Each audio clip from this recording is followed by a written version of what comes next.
어, 프레시안에서 2025년도 9월 23일자 기사입니다. 조이대 청문회 강행 속내는 탄핵 마일리지 적립. 여 법사위 당 지도부와 상의 없이 밀어붙여 논의 없었다.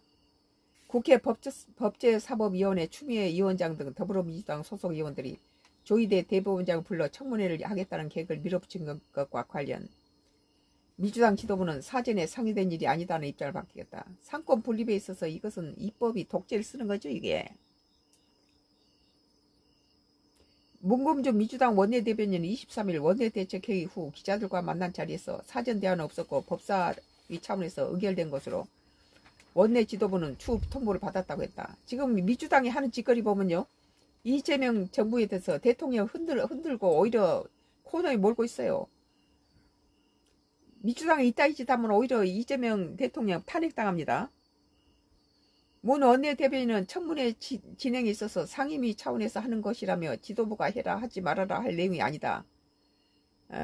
그대로 진행한다고 보면 된다 했다.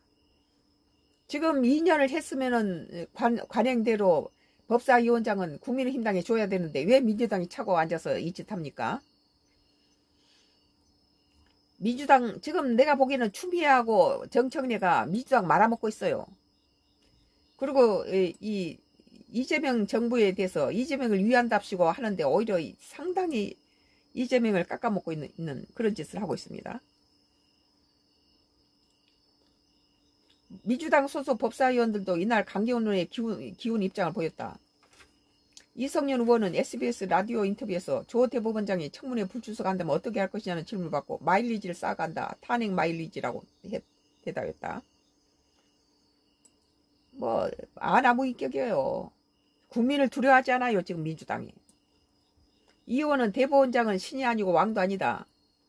헌법에 분명히 탄핵할 수 있다고 돼 있고 대법원장도 헌법과 법률을 위반했다면 탄핵을 해야 한다고 했다. 다만 이 의원은 조 대법원장은 헌법, 법률 위반 사항을 구체적으로 밝히지 않았다. 우리가 봤을 때 대법원장 12명의 판사들이 대법원 판사들이 상당히 공의롭고 정의로운 판결을 했다. 난 그렇게 봐요.